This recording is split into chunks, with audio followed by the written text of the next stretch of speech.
Bien, hola, hola, 1, 2, 3, 4, 4, 3, 1, ¿qué tal me escuchan? Hola, hola, hola, hola. Profesor, buenas noches, sí lo escucho. Gracias, gracias, muy amable. Aprobado, ya.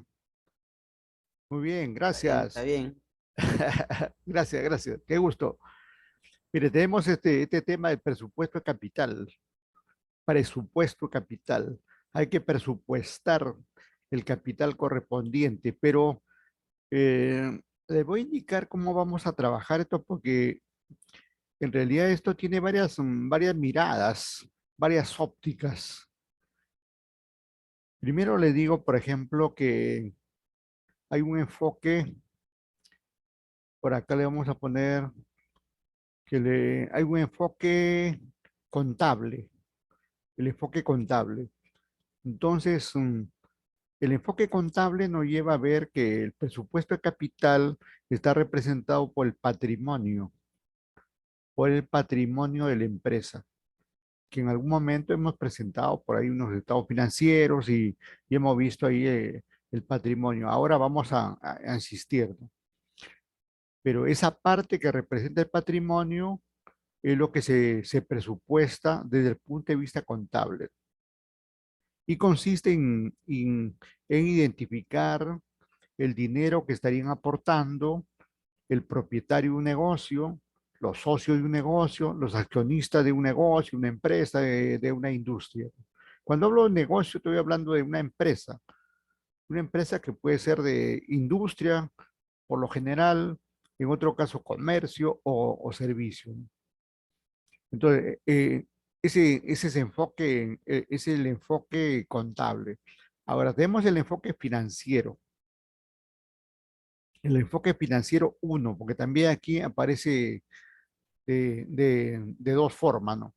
El enfoque financiero uno es que nos lleva, digamos, cuando hablamos del presupuesto de capital, estamos hablando de todas las deudas, del presupuesto de las deudas, de toda la deuda de una empresa. Capital como sinónimo de deudas. E incluso le llaman, técnicamente le llaman capital financiero. De aquí estamos hablando del capital financiero. Ahora, esas deudas pueden ser deudas propias y deuda de terceros. Y esta deuda propia es la misma que tenemos acá. Propia es del propietario, de los accionistas. Ahí.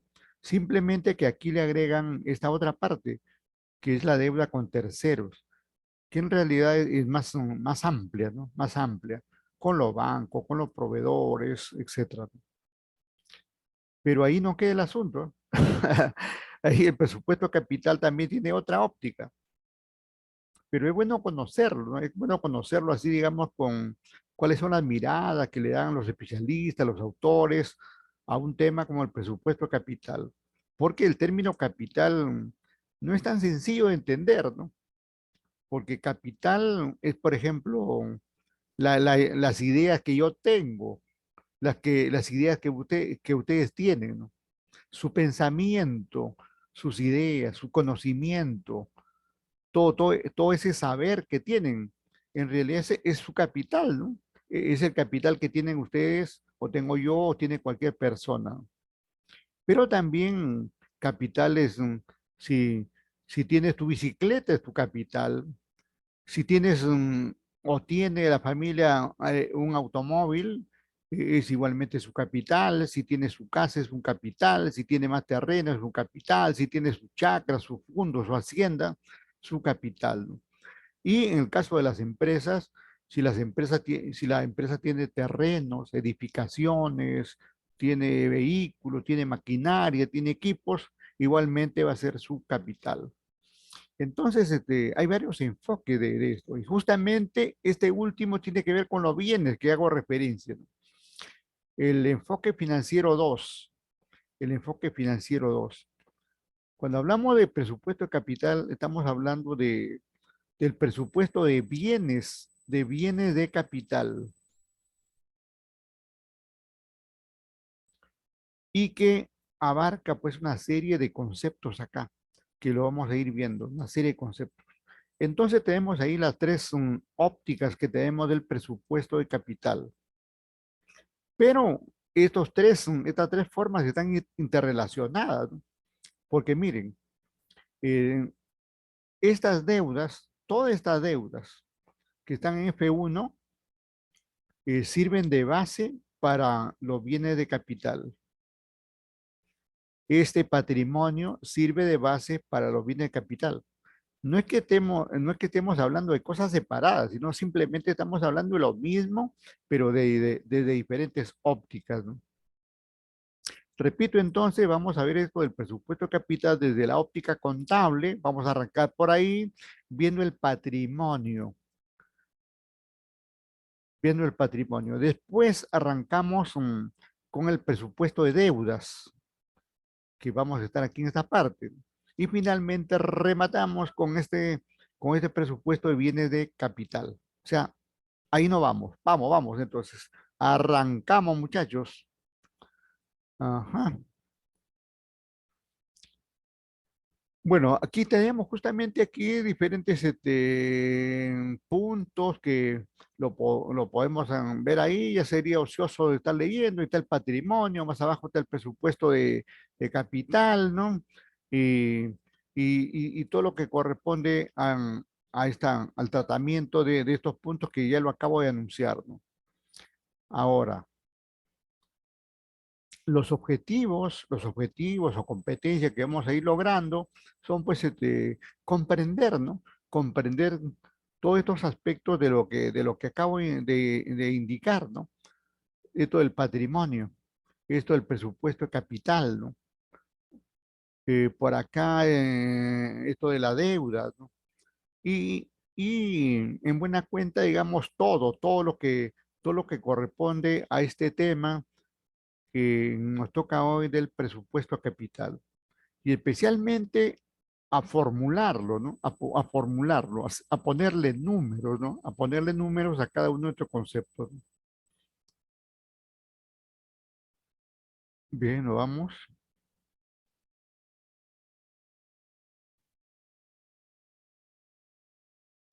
Y comenzamos ahí con el patrimonio como concepto general, ¿no? Como concepto. Nos indica, digamos, que el patrimonio neto o simplemente patrimonio, actualmente solamente le llaman patrimonio.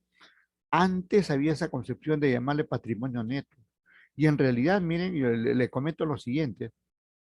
Aquí hay una serie de confusiones en estos términos que a veces la misma norma, lo que aparece, tiende a confundir. Miren, en, en la técnica contable y financiera, tenemos el estado de situación financiera. Y entonces en este estado encontramos que toda esta parte es el activo. Y por acá tenemos el pasivo, que son la deuda con terceros, y el patrimonio que es la deuda propia con los dueños, con los accionistas, con los socios.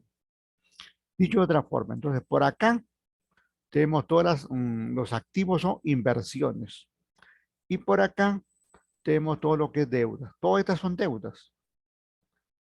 Acabo de indicar, deuda con terceros, deuda propia, deudas. Perdón, aquí deudas, son deudas. Ahora, le decía que a este patrimonio, antes le llamábamos patrimonio neto, pero ahora le llaman simplemente patrimonio. Y ahí crece la duda. ¿Por qué? Porque si nosotros miren, nos vamos a la RAE. ¿Qué cosa es la RAE? La RAE es la Real Academia de la Lengua Española, ¿no? Y encontramos que el concepto de patrimonio aduce, digamos, a todo lo que uno tiene. O sea, todo, todo. Vamos a poner ahí para abrir ahí todo lo que uno tiene. Todo lo que uno tiene a favor, porque también las deudas son de uno, ¿no? Y no necesariamente están a favor, ¿no? Bien, entonces, cuando digo que todo lo que uno tiene a favor, estoy hablando de todos estos activos, de todo esto, de todo esto. Y entonces ahí viene la duda, ¿no? Viene la duda. O sea, de acuerdo con con la RAE, patrimonio es el total activo. Todo esto es el total activo. Y más bien patrimonio neto, como podemos ver, es la diferencia del activo menos el pasivo. Si este activo, por ejemplo, vale como 100, vamos a poner aquí 100, y este pasivo vale como 70, obviamente el patrimonio va a valer 30, porque ambos tienen, ambas columnas acá tienen que sumar 100. Y ya está. Ese es el asunto. Ese es el asunto. Entonces tenemos ahí un concepto general de acuerdo con la RAE que patrimonio es igual a todo lo que tengo, todos los activos que tengo. Pero hay otro concepto restringido que hace referencia a que al patrimonio neto, ¿no? Como diferencia del activo menos el pasivo, ¿no? Hago esa salvedad por si sea necesario. Sigo. Ahora, por eso que aquí le hemos puesto ahí patrimonio neto para no confundirnos, ¿no? Para no confundirnos. Aquí, con esta expresión patrimonio neto, ya se hace referencia que el patrimonio neto es igual al activo de una empresa menos el pasivo de la misma empresa, ¿no? Y ya está. Ahí está el asunto. Pero veamos lo que dice la literatura acá. El patrimonio representa la parte residual. Ujú. Residual el término residual hace referencia a una diferencia, ¿no? A una diferencia, ¿no? La parte residual de los activos de la empresa una vez deducidos sus pasivos. Ahí está. Hace referencia, dice, al activo deducidos los pasivos. Y ahí está el concepto. Aun cuando dice, porque esto tiene distintas aristas, ¿no? Acabo de indicar de una arista económica, que es esta, perdón, esta es esta es la arista contable. Esto que estoy hablando, esta es la arista contable. Esto.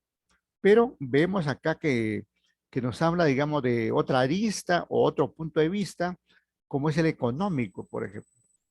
¿Qué es el patrimonio neto desde el punto de vista económico? Dice que está formado por los recursos pertenecientes a los propietarios de la empresa que financian las inversiones, o sea, el activo. Eso es lo que le mencionaba. O sea que desde el punto de vista económico, desde el punto de vista económico, eh, el patrimonio, el patrimonio hacia secas hace referencia a todo lo que tiene y ya anteriormente ya lo graficamos. Ahora, jurídicamente, miren, tiene un aspecto jurídico también. O sea, esto tiene de todo, ¿no?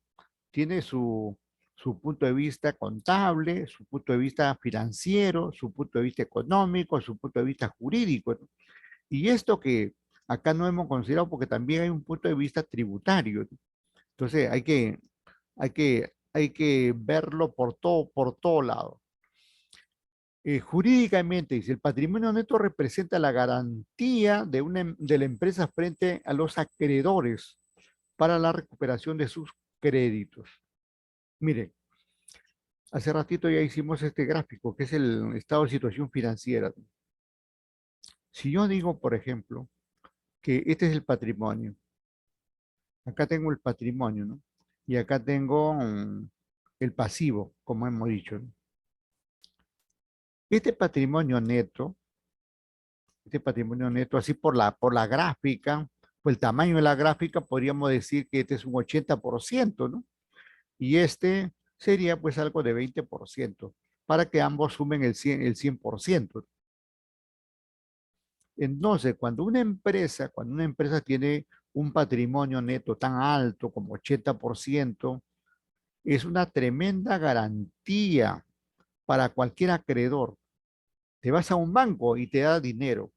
porque tiene, digamos, respaldo patrimonial. Te vas a un proveedor y te da, digamos, ahí, te da tu crédito en materias primas, en mercaderías, etcétera, ¿no? Porque tienes un alto patrimonio.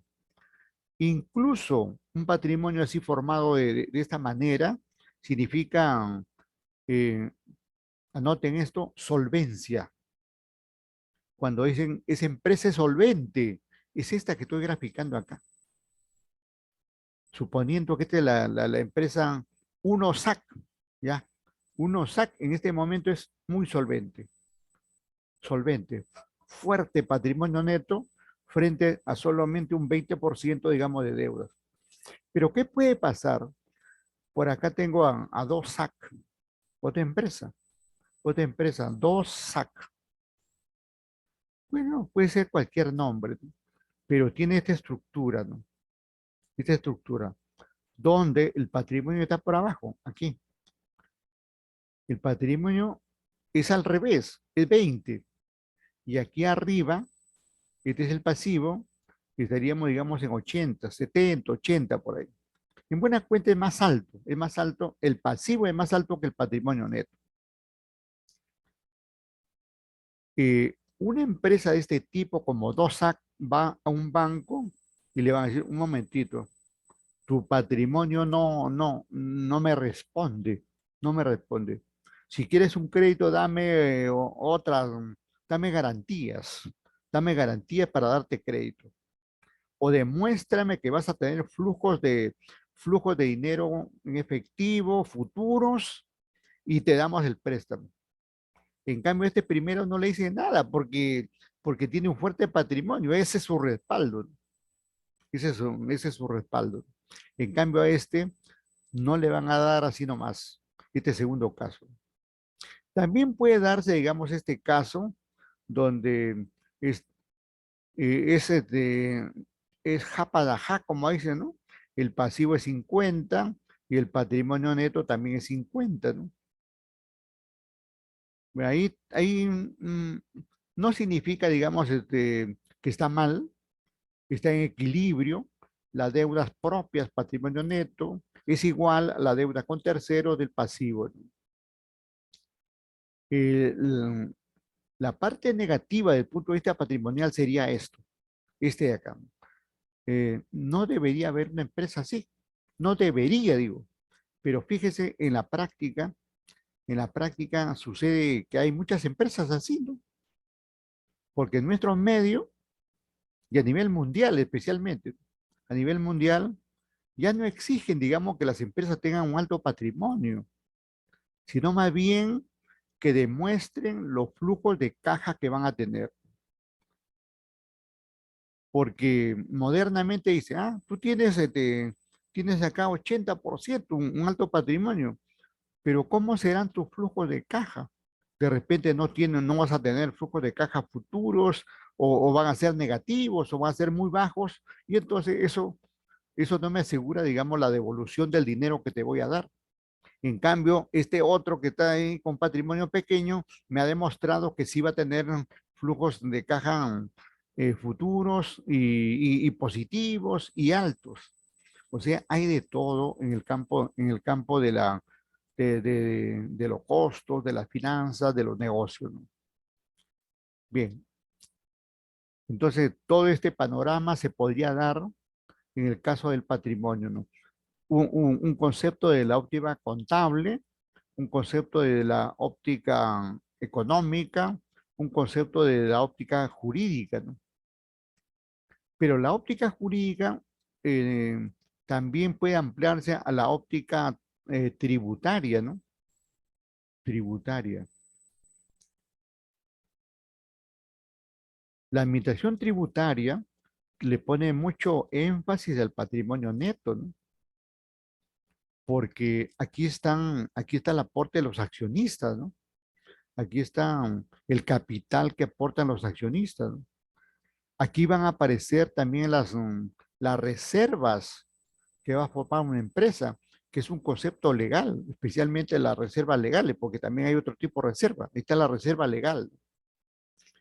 Y esa reserva legal tiene que formarse año a año que va obteniendo utilidad de la empresa, ¿no?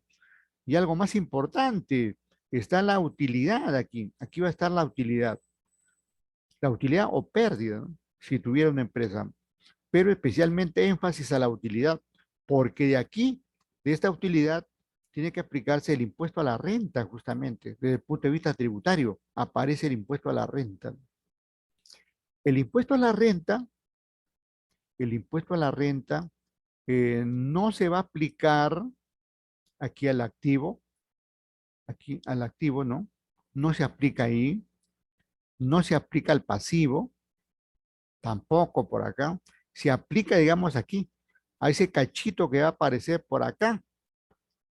Esto es el patrimonio, y a esa parte, sí, por aquí tenemos el capital social, por acá tenemos las reservas y por acá tenemos la utilidad. A esta utilidad, a ese peldaño que ocupa ahí la utilidad, es que le vamos a aplicar el impuesto a la renta. Bien, bien, entonces esas son las ópticas que tenemos y seguimos adelante. Si tuvieran ustedes alguna duda, alguna pregunta, por favor, con todo gusto. ¿Ah? Con todo gusto repetimos todo. ¿Ah? No, profe, ninguno.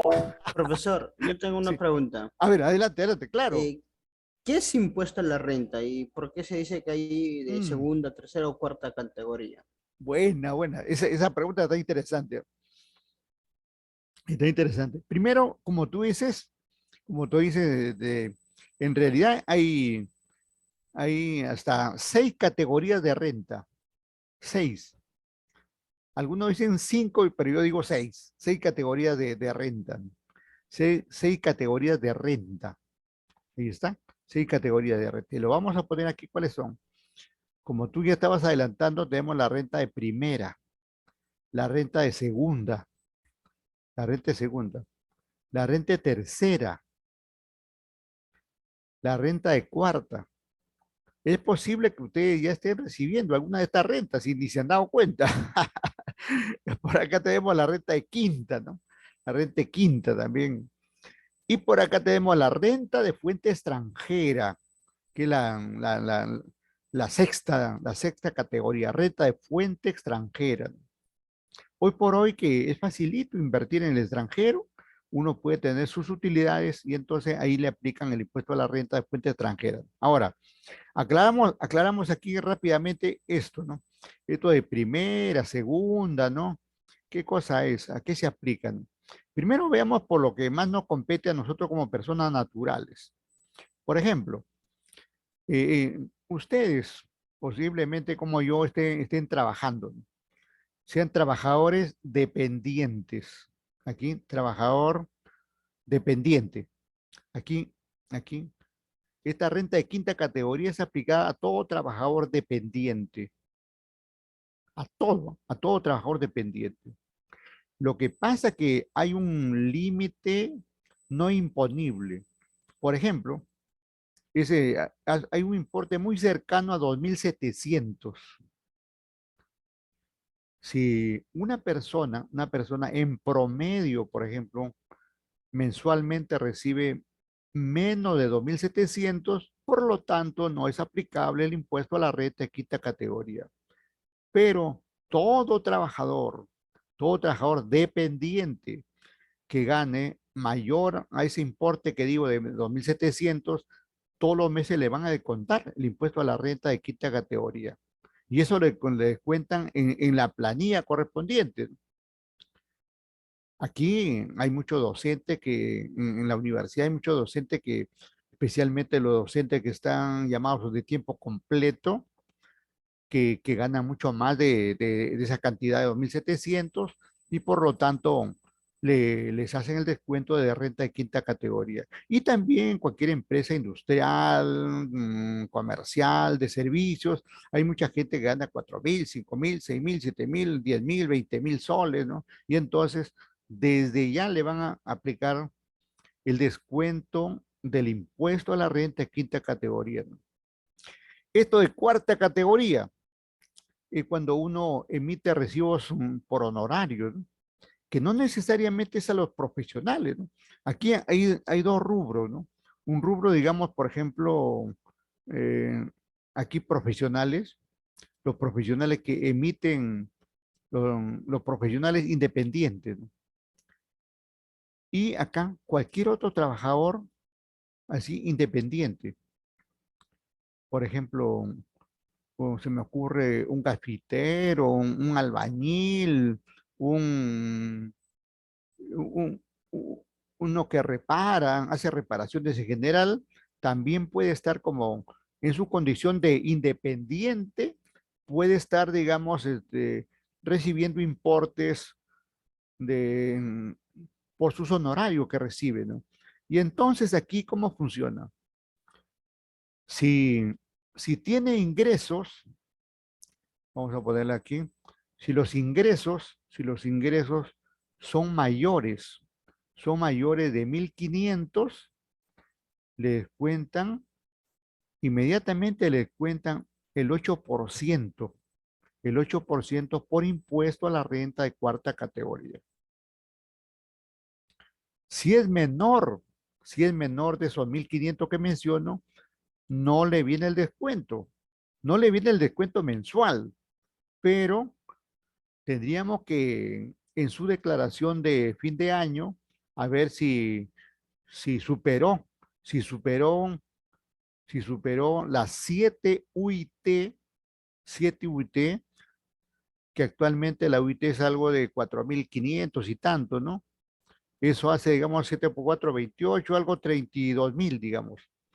Si superó, digamos, un trabajador, tanto independiente, cualquier trabajador independiente o como un profesional independiente, si superó, por decirlo, 32.000, tiene que igualmente pagar su impuesto a la renta de cuarta categoría. Hasta ahí, digamos, como persona natural.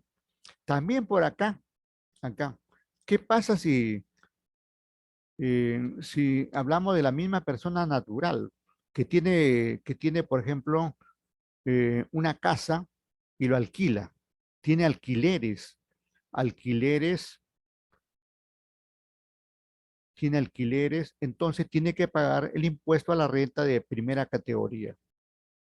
Alquiler de inmuebles, ¿no? Inmuebles.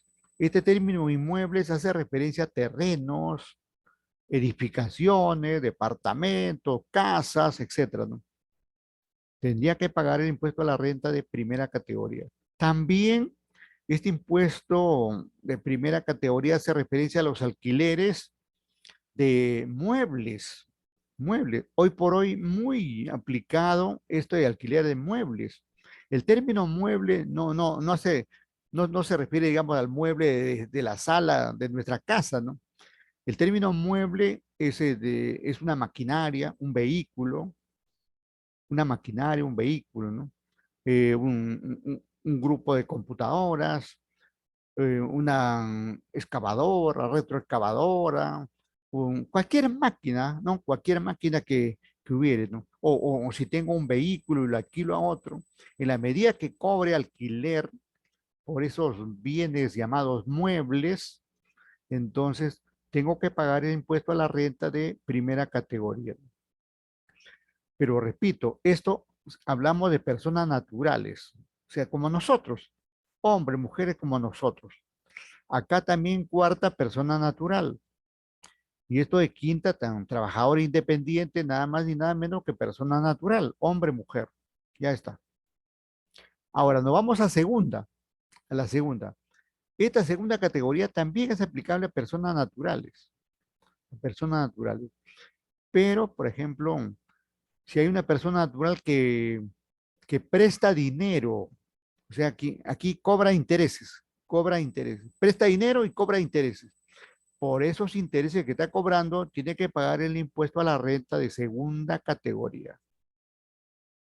Otra forma, ha inventado, porque acá, por ejemplo, hay muchos alumnos de sistemas, ¿no? Ha inventado una plataforma, un software o algún programa, digamos, ¿no? Y recibe regalías, ¿no? No solamente aplicado a la gente de cómputo, ¿no? Regalías recibe también el que inventa una canción, el que inventa, digamos, hasta un TikTok, digamos, de repente, digamos, si lo inventa y, y, y por eso le pagan, entonces, cualquier invento que haga donde uno figura como autor y por eso recibe, digamos, un beneficio, entonces tiene que pagar el impuesto a la renta de segunda categoría. Por ahí es eso lo que predomina ahí, ¿no? Ahora, esta tercera categoría es orientada a los negocios. Aquí estamos hablando de negocios. Y cuando hablamos de negocios, hablamos de empresas. Pero las empresas pueden ser también de personas naturales. No solamente son personas naturales y también personas jurídicas. O sea, toda persona natural o persona jurídica que tenga un negocio y utilidad, tiene utilidad, tiene que pagar el impuesto a la renta de tercera categoría. Digo que tenga utilidad al final del ejercicio, porque también aquí la administración tributaria, ellos han inventado una forma de sacarte, de cobrarte, te hace cobros adelantados. Está de moda, digamos, en esto, en la administración tributaria, en hacerte cobros adelantados. Aunque al final, aunque al final tu resultado sea pérdida, ya te cobraron. Pero claro, ese cobro que hiciste, aun cuando has tenido pérdida, lo arrastra como saldo a favor, y le llaman crédito fiscal, lo arrastras a favor del siguiente año. No es que lo pierdas ni que tiraste tu dinero al agua, ¿no? Así funciona. Ahora, esto de renta de fuente extranjera también puede ser aplicado así a personas naturales como personas jurídicas. Y esta persona natural puede ser con negocio, sin negocio, cualquier persona natural. Cualquier persona natural. Por ejemplo, ahora es muy fácil, estando aquí en Lima, en cualquier parte del Perú, comprar, digamos, acciones de una empresa chilena, argentina, brasileña, norteamericana, europea, asiática, de cualquier empresa del mundo. Compramos acciones y vamos a recibir, si es que gana la empresa, vamos a recibir dividendos, ¿no? Y esos dividendos se considera, digamos, como renta de fuente extranjera. Siempre y cuando esta renta de fuente extranjera, pues se refiere, como su nombre indica, a inversiones que uno realiza, a inversiones, a negocio que tenga en el extranjero, ¿no? Y ahí entonces digamos, la clasificación a grosso modo, ¿no? A grosso modo de, de esto de la renta. Porque les cuento que todo esto que menciono tiene una ley, la ley del impuesto a la renta. Y además de la ley, tiene un reglamento de la ley del impuesto a la renta. Y como esto va modificándose continuamente, tiene lo que le llaman un TUO, texto único ordenado, TUO de la ley del impuesto a la renta, ¿no? O sea, tiene un conjunto de normas ahí muy frondosas, ¿no? Lo que yo les he dado, digamos, es lo que más se entiende, lo que más se entiende, digamos, para estudiantes que no son de la carrera, digamos, de contabilidad, de economía, digamos, ¿no? Pero así de esa manera, digamos, se presentan estas rentas, ¿no? Bien, bien, no sé si hasta ahí aclaré algo el alumno que me preguntó esto de la categoría de renta. Hola, bueno, se fue el mapa, creo, se ha asustado, ¿eh? Se ha asustado de la renta, o sea, para mí que este está debiendo impuesto a la renta, para mí que está debiendo el impuesto a la renta. Bien, bien, vamos, nos vamos de acá. Bueno, el patrimonio, ¿no? El patrimonio, algunos otros conceptos. Pero nos vamos a la formulita que está abajo para resumir esto de la siguiente manera, ¿no? Miren, dice que el patrimonio neto empresarial es igual a los bienes más derechos, que estos bienes más derechos es igual al activo, ajá, y menos este otro que es igual al pasivo. Así de claro. Ahora, algo más. Este activo, este activo en otro momento, ya creo que lo hemos dicho, este activo puede ser corriente y también no corriente. ¿Qué significa corriente? Corto plazo. ¿Qué significa no corriente? Largo plazo.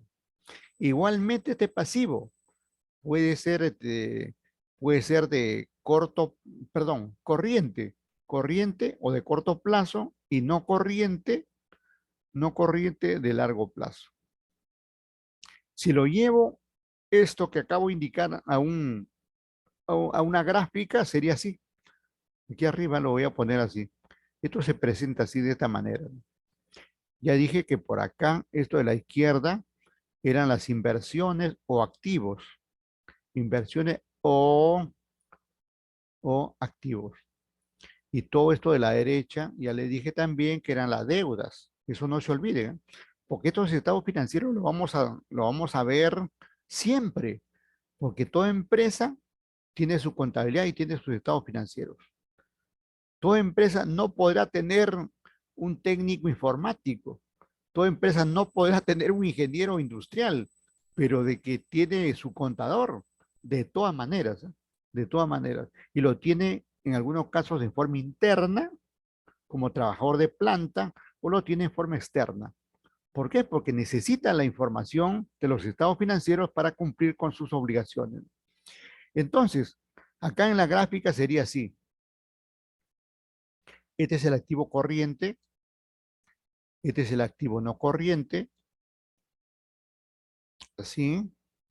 Por acá, esto de arriba es el pasivo, como hemos dicho, y acá abajo está el patrimonio neto. Eso no cambia, eso ya lo hemos dicho, queda así, pero este de acá, este va a ser corriente y también no corriente. Y recuerde que el término corriente hace referencia al corto plazo. ¿Y qué cosa es corto plazo en los negocios, en finanzas, en contabilidad, en economía? Corto plazo es menos de un año. Y largo plazo es mayor a un año. Así se entiende.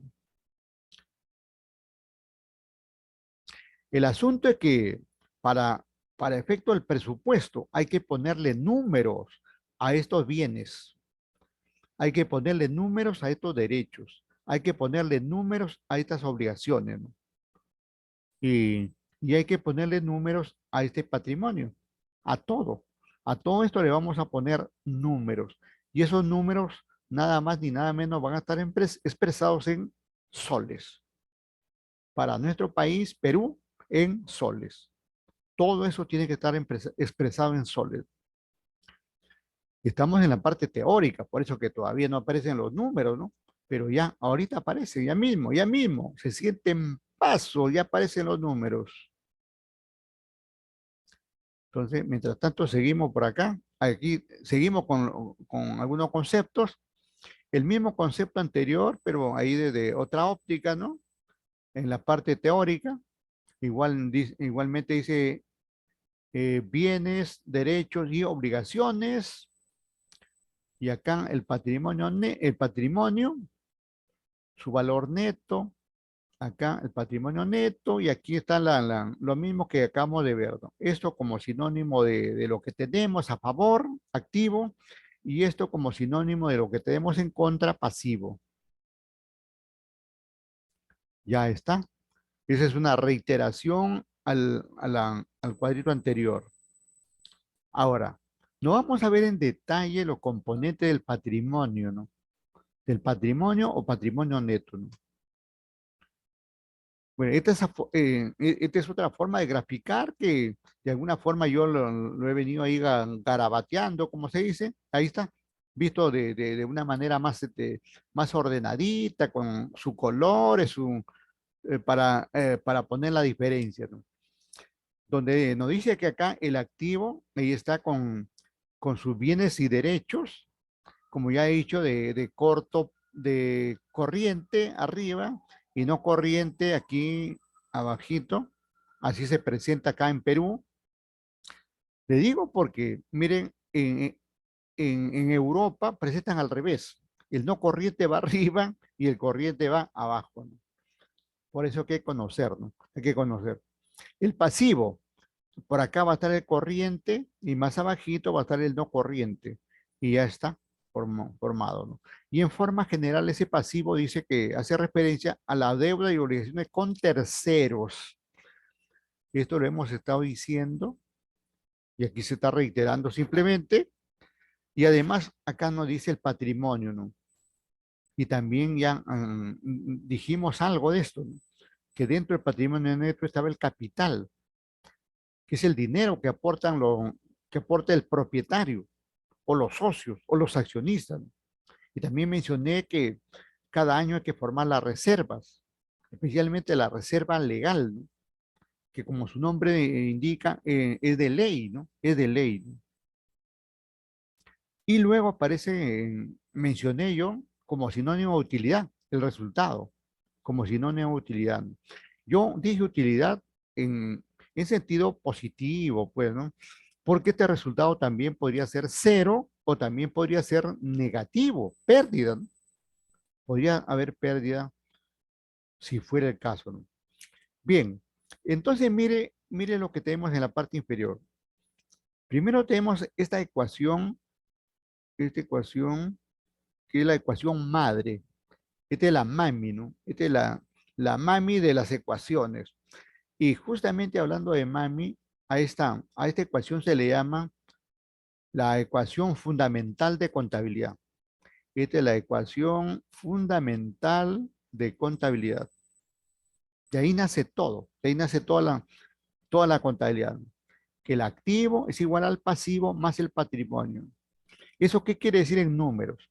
Acá lo vamos al gráfico, arriba. Si esto es 100, acá va a ser igualmente 100. Pero algunos dirán, profesor, ¿siempre va a ser 100? Porque hace rato también dijo que, que era 100. Bueno, me gusta el número 100, ¿no? Pero acá puede ser pues 500, ¿no? 500. Y acá también va a ser 500, ¿no? Acá puede ser 200 millones. Acá puede ser 200 millones. Y acá también la deuda va a ser igual a 200 millones.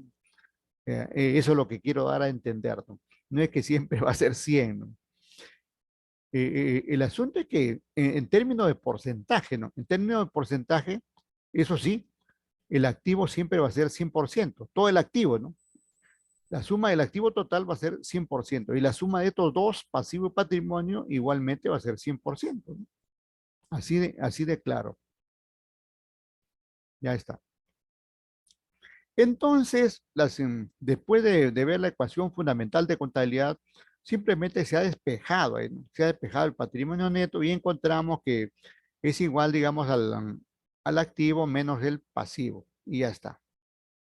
Suponiendo, por ejemplo, que este activo lo hemos puesto acá, por ejemplo, que es todo esto, vamos a suponer que es igual a 200 millones, como lo hemos puesto ahí en la parte inferior, ya, 200 millones. Aquí en la parte inferior también, todo esto igualmente va a ser 200 millones. Por eso a este cuadro también le llaman estado de situación financiera o balance general. También va a ser 200 millones. Pero por el tamaño del gráfico, el verde lo vemos un poquito más grande, podría ser el 60%, ¿no? 6 por 2, 18. Sería, digamos, acá, eh, perdón, el 60% de 200, sí, sí, 200, a ver, para estar más seguro, para estar más seguro vamos a ponerle 200 por 0.60, ¿no? Bueno, tenemos 120.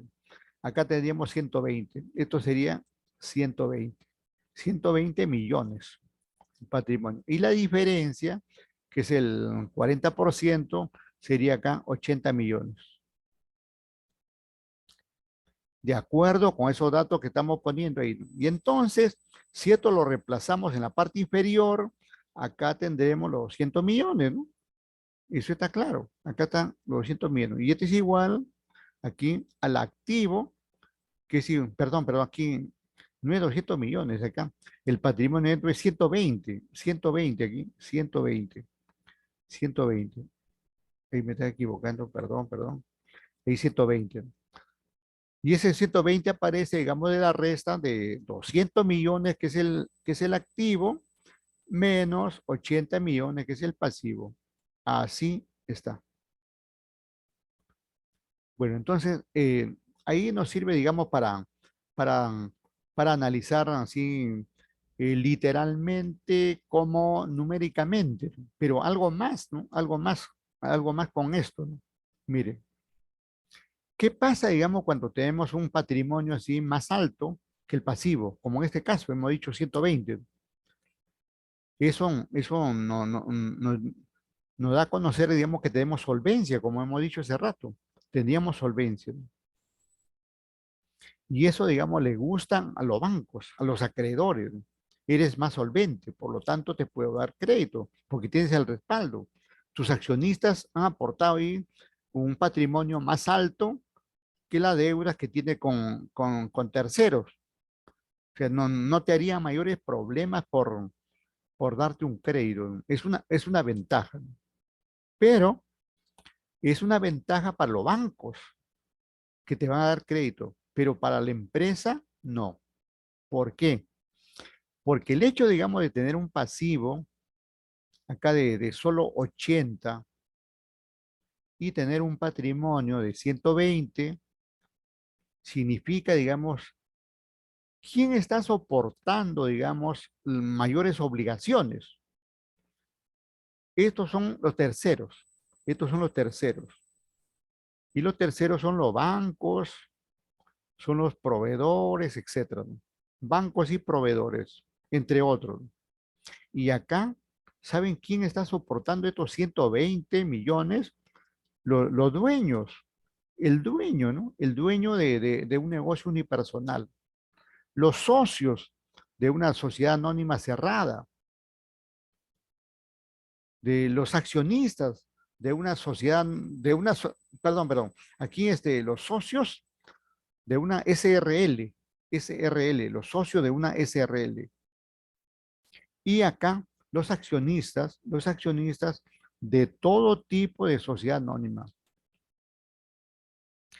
En buena cuenta, lo que le quiero decir que con un patrimonio alto no le conviene ni al dueño, ni a los socios, ni a los accionistas, porque ellos estarían soportando la mayor cantidad, digamos, de peso, de responsabilidad sobre las obligaciones de la empresa, ¿no? Entonces, al dueño, como a los socios, como a los accionistas, le conviene que haya más pasivos antes que patrimonio neto. Así de claro. Pero claro, ustedes dirán, pero cómo, cómo si tenemos más pasivos, cómo la empresa va a estar bien? Es que de eso se trata, ¿no? Miren, cuando una empresa tiene esta estructura que voy a poner aquí al otro lado, acá, cuando una empresa tiene así, miren, tiene, por ejemplo, aquí arriba, tiene 70% de pasivos y abajo solamente tiene 30. Esta es la estructura que le conviene a los accionistas, a los socios, a los dueños. Esta es la que le conviene. Pero claro, estamos viendo que hay mucha deuda con terceros, pero ahí pues para eso contratan un gerente, ¿no? Un gerente se contrata para que pueda, digamos, gestionar, digamos, esa deuda, ese 70%, ¿no? Hacer, digamos, que ese 70% de deuda, que es alto, sea viable para la empresa, que con eso, pese a eso, se consiga crédito, que negocie, digamos, con los agentes que le pueden dar crédito, ¿no? Y que sepa, digamos, manejar esa deuda, ¿no? Y entonces, en ocasiones, por ejemplo, cuando no se puede no se puede administrar este 70%, se podrían capitalizar deudas. Las deudas se podrían capitalizar y con eso aumentaría el patrimonio cuando ya es extrema la situación. Pero normalmente, actualmente, modernamente, ahorita, a nivel internacional, las empresas se gestionan así. Y más de un rato vamos a ver, vamos a entrar acá a un banco peruano, a cualquier banco peruano, y van a ver que el pasivo va a ser más alto que el patrimonio, ¿no? Porque esa es la tendencia, digamos, de gestionar las empresas actualmente. Y los bancos son los primeros en hacer eso, en llevar la batuta. En cambio, si entramos a una empresa industrial peruana, posiblemente encontremos esta estructura de acá, esto de acá, esto de acá. 80 arriba, poca deuda y abajo 120, porque todavía no están sintonizando, digamos, con la forma moderna de organizar. Esto es como en el fútbol, miren, esto es como en el fútbol. Eh, si, si yo tengo muy buenos jugadores, si yo tengo muy buenos jugadores, entonces simplemente me consta, digamos, en organizarlos en la cancha, y me refiero aquí, los buenos jugadores están acá, los buenos jugadores estarían ahí, y tengo que organizarlo de la mejor manera para que con eso que tengo me pueda ayudar, digamos, a soportar la deuda. Entonces, dicho de otra manera acá no necesito mucho patrimonio, necesito un patrimonio razonable, 30 a 40%, y el resto debo tenerlo en deudas. Y hacer que mi gerente, mi entrenador, digamos que lo he convocado y le estoy pagando, haga algo, ¿no? Porque con este 80 de deudas haría poco, ¿no? Ya tenemos un fuerte patrimonio, ahí se tira la Bartola, como dicen, ¿no? Se tira la Bartola y en cambio acá no, acá el gerente no va a dormir, va a estar pensando que tiene altas deudas y que tiene que ver la forma, cómo gestionarlos adecuadamente, de forma, digamos, que no termine afectando a la empresa, ¿no? Entonces, modernamente las empresas están gestionándose, como acabo de reiterar, así, de esta manera, ¿no? Y contratan a los gerentes que tengan más experiencia en revertir esas situaciones, ¿no? Para sacar adelante las empresas, ¿no? Muy bien, entonces aquí vamos a hacer lo siguiente. A ver, ¿qué más tenemos por acá? Bueno, vamos a terminar aquí un ratito más con este tema del patrimonio neto, porque en una segunda parte ya vamos a hablar del otro enfoque que ya hemos dicho al inicio. Primero estamos con el enfoque contable, ¿no? Que las deudas como sinónimo de patrimonio neto, que hay que pedirle dinero a los accionistas para tener, para tener los recursos para que funcione la empresa, ¿no? Y entonces, mire, tenemos aquí que tenemos al al patrimonio, tal como lo indica el plan, anote este nombrecito, Plan Contable General Empresarial. Plan Contable General Empresarial, que es un documento que utilizan los contadores para registrar esto, para registrar el capital, las acciones de inversión, el capital adicional, los resultados no realizados, el excedente de revaluación, la reserva, los resultados acumulados.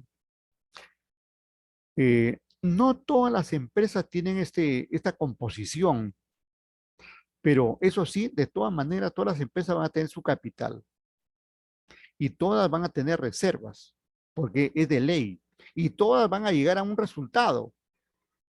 Ese resultado, como hemos dicho, puede ser ganancia, que eso esperamos que sea así, o puede ser pérdida.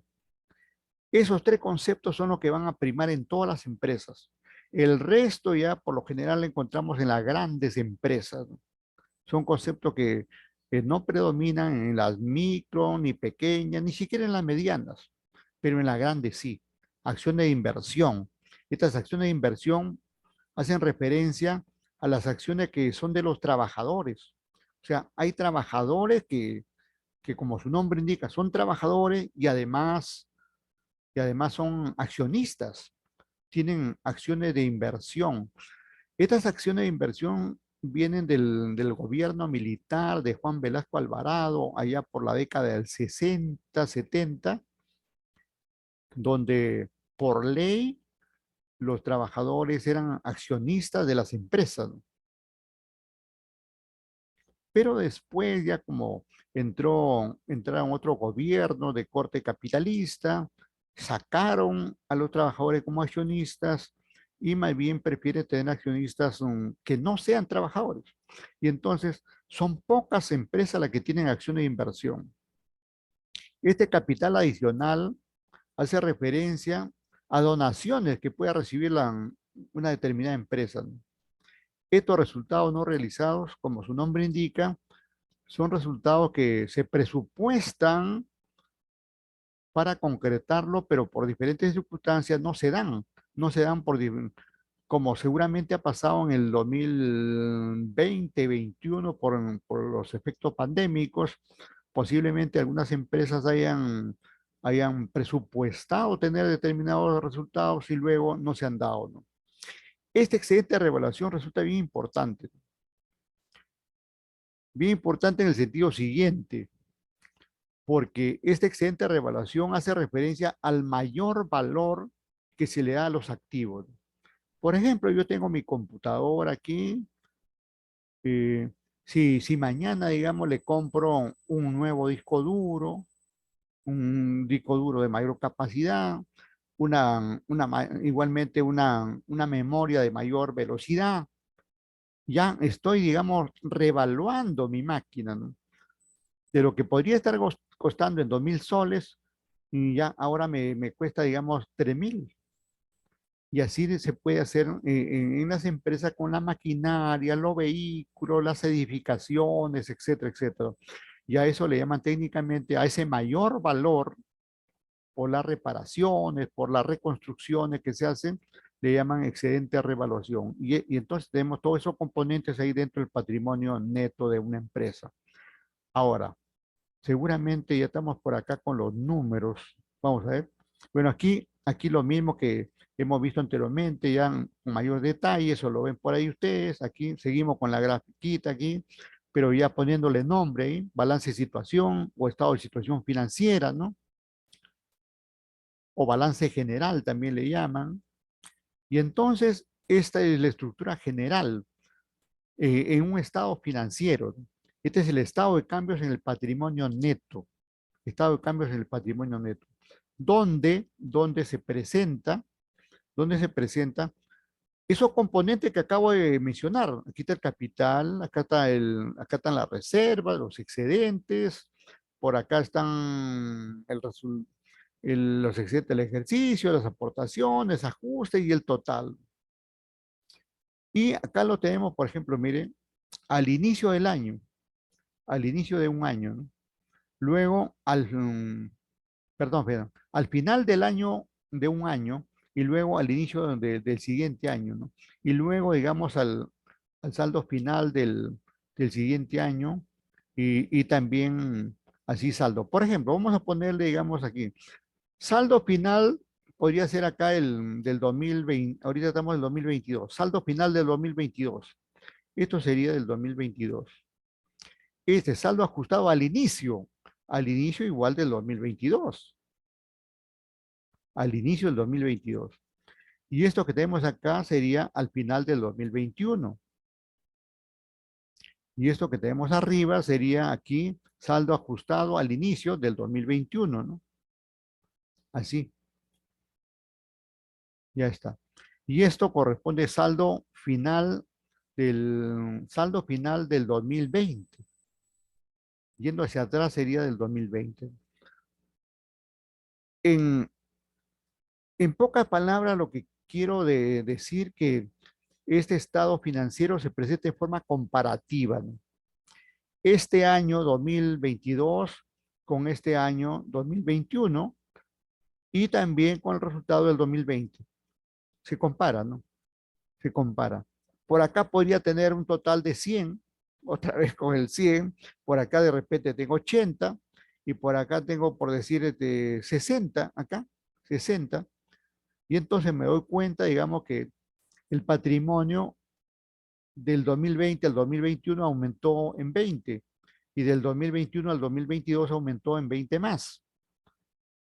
Y así podría darse, pero no necesariamente aumenta, podría mantenerse o podría reducirse. Ahora, esto está sin números y lo que viene ya debe ser los números. Ya hace rato estamos pidiendo los números que aparezcan y no aparecen. Bueno, ahí está, por ejemplo, miren, ahí está un caso, ¿no? Ahí está un caso, pero un caso que hace referencia a un solo año, a un solo año. En este caso hace referencia al 2010, pero suponiendo, digamos, que aquí en vez de 2010 vamos a poner aquí saldo al 31 de enero del 2022, aquí el 2022, vamos a ponerle aquí como 2022. Y esto es al inicio del 2022, suponiendo. Entonces, esto se puede trabajar también mensualmente. El año aquí, estamos hablando aquí del 2022, enero del 2022. Y está la razón social ahí de la empresa, el RUC de la empresa, y está aquí. Todo esto son los datos iniciales. 360.000 era el total del patrimonio. Luego vemos que ha habido movimiento por acá, movimiento por allá, y esos movimientos se han convertido al final en un aumento del patrimonio de 360 a 468. Aumentó ahí. Y entonces, aquí van a haber distintos movimientos. En algunos casos va a aumentar, en otros casos va a disminuir, por acá, por allá, depende de la empresa. Depende de la empresa. Pero no solamente depende de la empresa, sino que depende de los acuerdos aquí, y si es una sociedad anónima, de los acuerdos de la Junta General de Accionistas. Esto el patrimonio no lo mueve el contador solamente lo refleja, pero antes hay acuerdo de la Junta General de Accionistas. Esta Junta General de Accionistas acuerda, formula una acta y eso le pasa al directorio. Miren cuál es el recorrido al directorio. Este directorio le pasa la información a la gerencia, ¿no? Y este gerente recién le pasa al contador. O sea, ese recorrido que hace, ¿no? De la Junta General, 1. Al directorio, 2. La gerencia, 3. Y el contador termina, digamos, haciendo el estado financiero aquí en un cuarto proceso, digamos, ¿no? Bien, entonces así discurre la información de este estado de cambios en el patrimonio neto. Ahora, ya, esta parte lo vamos a ver ya con el otro tema. Entonces, no, nos quedaríamos ahí. Hacemos un descanso de unos 20 minutos, por favor. ¿Están de acuerdo? Hola. Sí, profe, estoy bien. Ya, correcto, gracias. Sí, profesor. Ya, gracias, muy bien. Sí, profesor, listo, gracias. Ya.